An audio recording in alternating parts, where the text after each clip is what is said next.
We have a few bags. And I said, hey, did you get it? You know what I mean? He goes, I got as much as I could. What's up, you guys? Welcome back. What's up, you guys? Welcome back. If you are new, my name is Jess. This is my dad. I'm kidding. People think Reece is my dad, but because I look young and you know, don't. God, man, I just don't think I look that old. You've gotten gray over the past year. I used to be very, very dark in the beard area. I can see that. We're 6 years apart. Y'all chill. Yeah. If we had an age gap relationship, I would have filmed that video already. Yeah, it'd have been out. You'd have seen that title for sure. So, the last time that you told a crazy meth story, everyone got mad that I interrupted you, so I'm not even here today. I've seen some of those comments. Wish she would shut the hell up. Jessica can't show, but whatever, fuck me.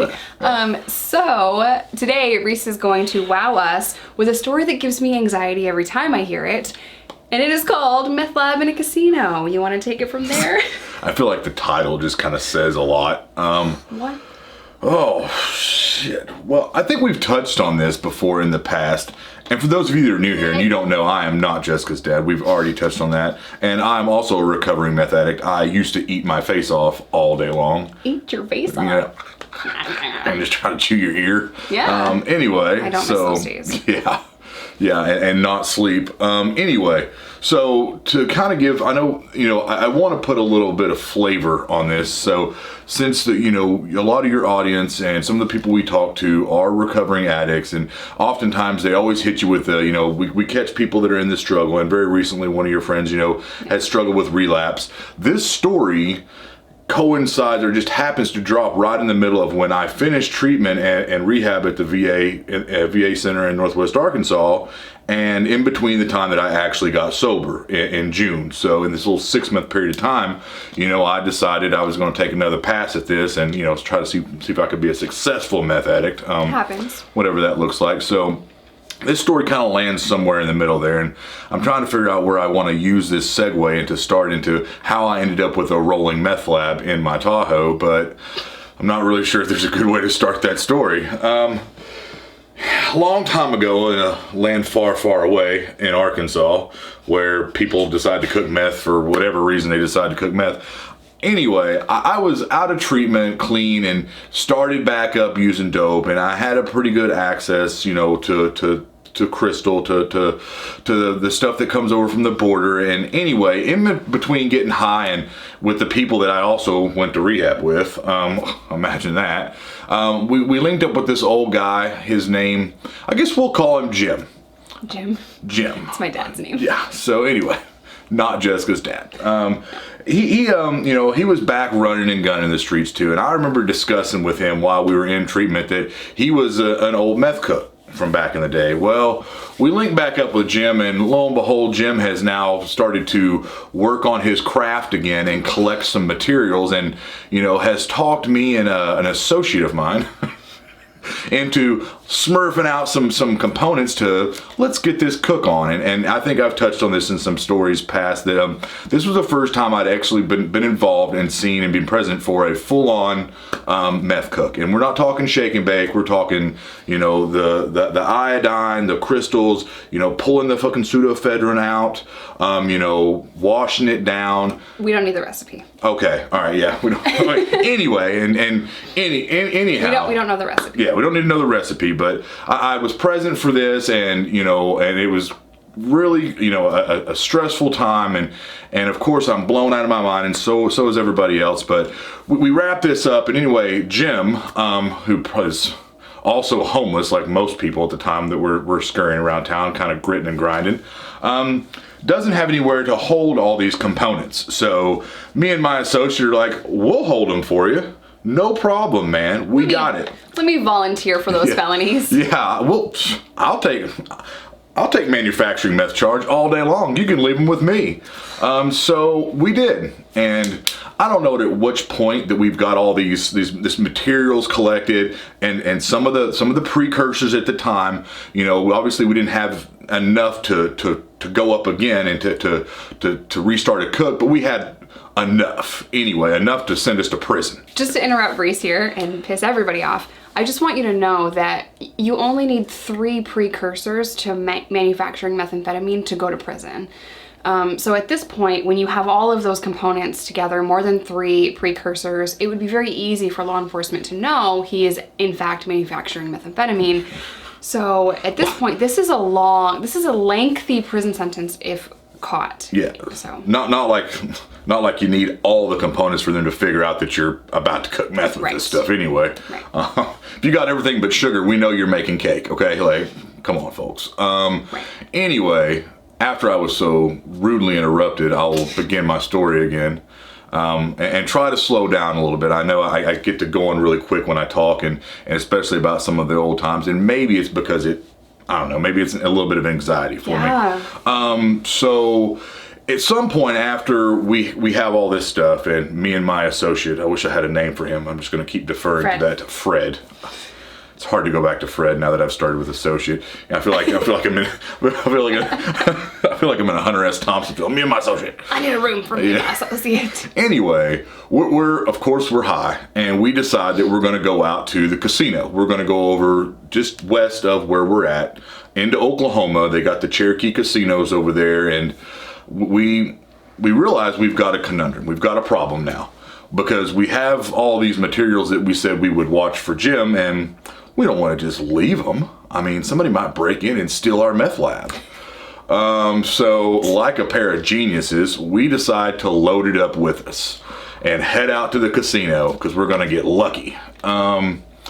We head out to the casino like the couple really educated, clear-minded, tax-paying citizens that we are. Probably pouring in sweat and haven't showered in a few days and wearing the same wife beater. Everybody has that mugshot. Anyway, we get out to the casino, and again we have this epiphany that we can't leave this in the car because somebody might steal our meth lab. So we have all our bags and stuff, and I get a room, because at the time, I mean, like any good tweaker, I've got a free hotel room at the casino because I'm such a frequent flyer. It was at that moment he realized he fucked up. Yeah, that was the moment. Anyway, so I put this room in my name on free points that I had, because I had the black card. You know, I was spending some money out there, enough that they were giving me a free hotel room or two a month. And we load up all this stuff in our bags with our clothes, because we think we're gonna stay there for a while. And we may or may not have been intending to sell a little bit of pocket meth we had on us. Anyway, so we bring this up to the hotel room. And at some point during our journey, of course, you get going and you got a lot of traffic and people coming up to say hey, and we probably attracted the wrong kind of attention. And either that night or the next night that we stayed, I can't remember. I don't know if it was the first night or the second. It's probably the second night. Is obviously because it had to have been, because we left the next day, and anyway, had to have been the second night. My friend Fred goes to sleep, or he's up, and I say, man, I got to go to sleep. Don't let anybody come in. Whatever. Long story short, like, hold the fort down. So I go to sleep. Well, the next thing I hear, maybe, I don't know what time it is. Sun's up, obviously, so it's 9, 10 in the morning, whatever. Pop, pop, pop, pop, pop on the casino door, or the door of the hotel in the casino. And I'm like, what is going on? So I wake up, and of course, my bro is just racked out, snoozing on his face in the bed next to us. And I get up and I open the door, and it's the casino manager with a crew of security. And they're like, checkout time. And I'm like, this is an awful lot of people to come up here for checkout time. So I'm trying to think quick. I'm fuzzy. I realize, like, I'm immediately not in a good situation, because all this stuff is unpacked. Oh my God. And so I'm like, I try to kind of close the door to say, all right, we'll be down in a minute and check out. Let me grab all the stuff. And they kind of stop me from closing the door. And I said, well, I got somebody else in there asleep. Let me get them up. He'll go down and get the car while I try to grab my clothes real quick. And I could tell they're being very standoffish, but they don't want to come bursting into the room, because this isn't the police. This is the hotel security and the manager. So I think somebody somewhere had probably thrown a tip their way and told them that it would be a good idea to come knock on our door. Oh my gosh. So, yeah. So they don't know what they're walking into, No. you think? I don't think they know exactly, because they said they weren't hard charging through there, and I'm even during my meth days, I was still a bigger dude, you know what I mean? And I was kind of holding, you could tell I was trying to hold the door strong, like, and they weren't coming in either, so I knew that was my position, you know. So I'm like, hey, I'm trying to, yell back into the room to get him up, like, because I know if I back off this door, and they may start trying to trickle in. Yeah. So I said, hey, I need you to go down and start the car and get our stuff ready. And he kind of figures out what's going on, and he kind of slides out the door, gets down there, and I think he grabs a few of his things, like his bag or whatever, goes down there, gets my Tahoe ready, pulls up to the curb, comes up with, the cart or whatever, like to grab our stuff, gets back in. I'm sure he's probably moving 100 miles an hour, and I'm just at the standoff of the door, like awkwardly, like. Still? Yeah, I can't let him in the room, you know what I mean? So they're still at the door this whole time. Yeah, and obviously I'm talking, I'm like, oh, he'll be back real quick, and they're like, well, do you need to grab your things? I'm like, no, I'll just wait on him to get back. He'll bring the cart up, we got a few bags. We were gonna stay here for a little longer, but since it's checkout time, I'm trying to think fast on my feet.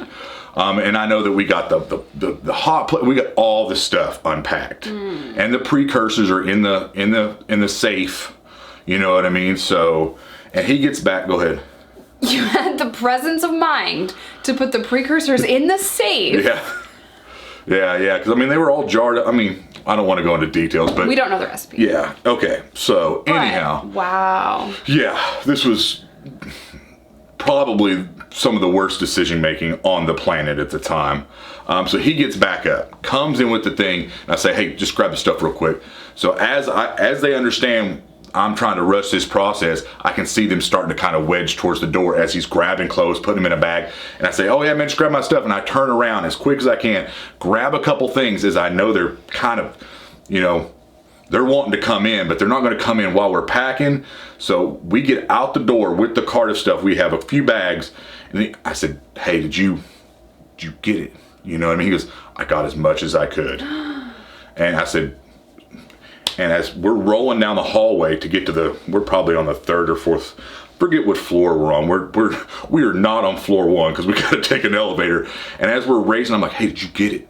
He's like, I got as much as I could. I look over my back, and they're just funneling in that door. They're just boom. They're in as quick as we're on the races as fast as we can to get to the elevator, and they're funneling in. And I'm thinking, what did we not get? Anything we left is bad. I'm just like, did you get the most important things? Not because we're gonna need product, because I don't want to go to prison, because this room is in my name. We get to the hotel elevator, boom, get down. We get into my Tahoe, throw the bags in there, and we just race off. And this casino is maybe a mile over the border of the state. So I'm thinking, if we can just get across the state line. At the time, I don't know what I'm like I'm watching Law and Order or something. If I can just get across the state line, they can't catch me. Like it's the 1800s or something. The sheriff can't catch me at the county line. Anyway, we get across and we're flying into town. I'm just thinking, oh, what's going? Would we leave? And he tells me what we left, and I said, that's enough. I'm like, that's enough to get a phone call on my, on my cell, wondering what's going on. So anyway. To kind of wrap this up, because I know I don't want to go too long with this story. We got time. Nothing comes of this, and we of course have to call Jim and tell Jim, like, oh, by the way, and Jim's not too happy with the great decision-making power that me and Fred have come up with here. So we get him back whatever we got, which ain't enough, and is not really, it's no excuse. This was just all-time bonehead worst decision making ever. And I say, hey, look, the room's in my name, this is what we left. He's like, it's a tough call. He's like, the police weren't there? I said, no. He said, well, if the police get called, can they really prove that it was yours? You know what I mean? Because there's a separation of time between the time they might have shown up. You could easily say, we left And nobody came into the room while we were there. We left, and it could have been anybody. It could have been hotel security. He's trying to convince me that this is okay. And I'm not really buying it. So I'm sweating it for a few days. No call, nothing. Week goes by, 2 weeks go by, and of course it feels like forever when you're, tweaking out. And I've forgotten all about this. I just assume I'm scot-free, I'm good. I'm not necessarily excited to head back to the casino anytime soon, but I think I'm good. So all's good, no sweat, you know what I mean? Just got away with one. I think I clipped somebody's, if you remember that old Tahoe had one of the rear view mirrors that looked like it had the cover knocked off of it. I just peeled around the corner and knocked somebody's mailbox off and just tore my rearview mirror cover off and like scraped the side of my Tahoe.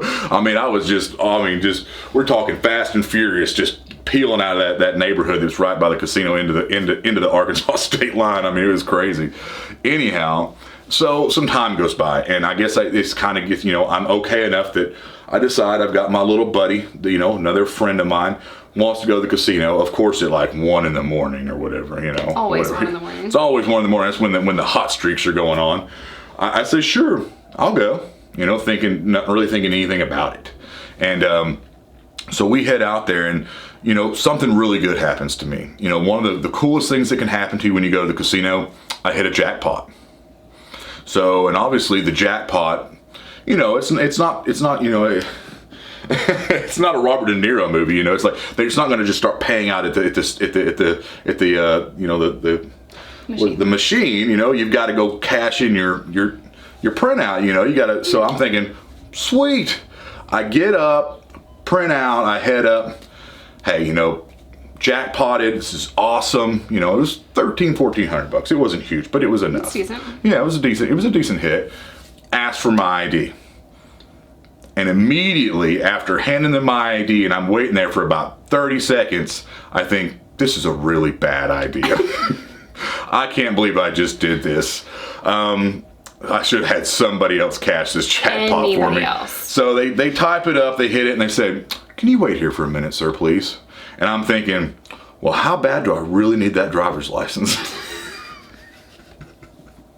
All right, and I got to tell you, to be totally transparent about this story, I may or may not have had a rather large sack of meth in my pocket at the time. So anyhow, frozen like a deer in headlights, not knowing what to do. I'm panicking here, and pretty quickly after they walk away, I've got time to digest this and think, how quickly can I run out of this casino? I don't need that license that bad.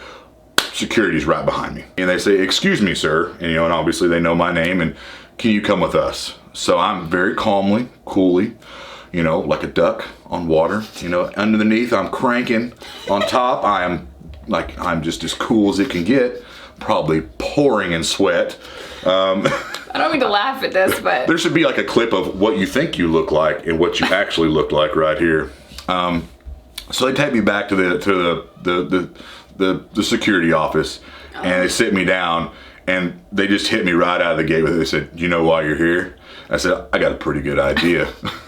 And they said, unfortunately, we're not going to be able to pay your jackpot out, but the good news is for you, we're not going to call the police either. But you might want to know that you've been banned from all Cherokee casinos for life. So don't come back in here trying to gamble. And they didn't really, they did me a favor, like a solid. I'm not trying to go in trying to make me explain. They're like, do you know why you're in here? And I'm like, I got a pretty good idea. I'm 2 feet away from you, and I've got an intelligence level enough to remember what happened a month ago. I get it. So, but they tell me they're not going to call the cops. They escort me out. Of course, the buddy I've come with, probably looking for me, has no idea, and we're in his car, so I have to stand out there with the security and call him and call him and call him. Finally, he picks up, and I'm like, hey, I'm out here at your car with security, and I gotta go. I said, I need you to come out. We're gonna have to leave. And he comes out there, and he get in the car, and I tell him the story. He's like, what did you even come with me for, man? Like, why would you do this? And anyway, so, like I said, that was some brilliant decision making on my part, but at least I didn't go to jail on either occasion. I have just never gone back to a Cherokee casino since. So I wonder if they'd forgive me. I wonder if they would remember me still. or if I'm like forever in the black box. I know somebody that thought they were banned and they weren't. Oh. Because they put the name in, and I'll tell the whole story on my channel, but they put the name in and they let him cash out after a meth-induced panic. Yeah, I mean, this has been, 7 years now, so it's been a while. If a Cherokee casino says you are banned for life, you are banned for life. It's in there. They know who you are. Okay, so, I mean, it's not like we live down there. It's not like I can go there anymore, but yeah, I don't know what I was thinking. It was just one bad decision after the other, and I remember being so panicked when that went down. I mean, that was, straight up like Jason Bourne level of intensity that was going on. Like, we just could not get out of that. What was it? It's, Wolf of Wall Street, he's like, where are the lewds? You know what I mean? Like, where are the lewds? We were racing down that hallway. I'm like, did you get it? Trying to be as discreet as possible. I'm like, did you get it? And he's like, I got as much as I could. And I could tell by the look on his face that wasn't much. I'm like, we have got to run. We have got to run out of here. And you're in that hotel and it's like, ding, doors close. Everything feels like it's going very welcome slow. to the hotel elevator. We will be descending very soon. You know what I mean? You're like, go, go, go. Yeah, it was horrible. It was bad decision making. But Jessica says I'm probably one of the luckiest people she's ever met. And I'd have to say with this and a few other stories, I absolutely have, by the skin of my teeth, gotten away with my life, a huge prison sentence or something else or the other. So, somebody somewhere has looked out for me for sure. So check it out. When I tell you that he is the luckiest person on the planet, I mean the luckiest person. He's like, oh, my phone broke today. 5 minutes later, oh, I'm back to working. That kind of crap happens to him all the time. It does. It does, for sure. Stubbed my toe, but my muscles got bigger. Yeah. Oh man, I fell down. I tripped over this black sack. What is it? It's gold bars. Like, not like that. I mean, but this is definitely a scenario where I absolutely made some horrible decisions. Yeah. And like I said, it's in between when I finished treatment, got sober for a little while, started making some bad decisions again. I mean, I could have easily straightened up when I finished, done the right thing, and never had this kind of issue. I mean, how different this story would have been if I'd have been telling it behind bars right now for manufacturing, methamphetamine, you know what I mean? Because I brought a kit, or a whole cook kit inside of a casino right now. Just to maybe explain a little bit, I've met a lot of people with that charge. A lot of people. I've met a lot of people that know how to do it, that want to talk about doing it. It's an addiction in itself. Yeah. People get really fixated on the whole process of that. And, when you're on that kind of substance, you make horrible decisions. And, you're thinking so fast, you're moving so fast that you can't even process 10 minutes down the road or the dangers of it. And you're numb to it almost. And things that sound like such a great idea, they sound like a really good idea. There's logic. Someone might steal that. Oh, yeah, that's what I'm thinking. I'm like, well, I don't want to leave this in the car. What if somebody steals it? Then I'm going to have to explain to Jim that, I've lost his property, like I'm holding somebody's Versace sunglasses or something, you know what I mean? Like, oh yeah, it is horrible decision after horrible decision. I mean, I was probably, I think from the time, out of my whole story, the time that I went to treatment, got out, and, I made it for a little bit, and then I started using again. The time from that point to the time that I actually sobered up was probably the string of the worst decisions I've ever made in my life. Probably the worst my addiction, my lifestyle. It was probably at the bottom of the bottom of the bottom. I mean, and I used drugs for a very long period of time. I think that little 5 month window was probably, without a doubt, if I could see it on camera now, like at 1.5 times speed, just be blown away at some of the things I was doing, the decisions I was making, and this is certainly one of those decisions. So, I mean, for all you people out there struggling, thinking like it couldn't get any worse, I tried and I failed, and trust me, you always got an opportunity to bounce back. I for sure could have easily went the other way here with this one, and I still managed to get here, so never stop trying. All right, you guys, we're gonna end today's video here. I'm gonna leave a playlist of all of Reece's crazy stories that include burning his face off, getting curb stomped, all the crazy ones he's told. We're gonna link that down. Boom! All right, maybe one day we'll put some good stories on here for me. You met me. Yeah, that's a good story. It's a good story. Yeah, for sure. Yeah, we have more inspiring stories than that. Good times, noodle salad. Maybe no one in this car. Yeah. Half our relationship is lines from a movie, so if you don't understand that, it's Sorry. okay. All right. All right, as always, I love you guys. Stay safe, stay sober, whatever that looks like to you. Please do not bring a meth lab in a casino, and I'll see you in my next one.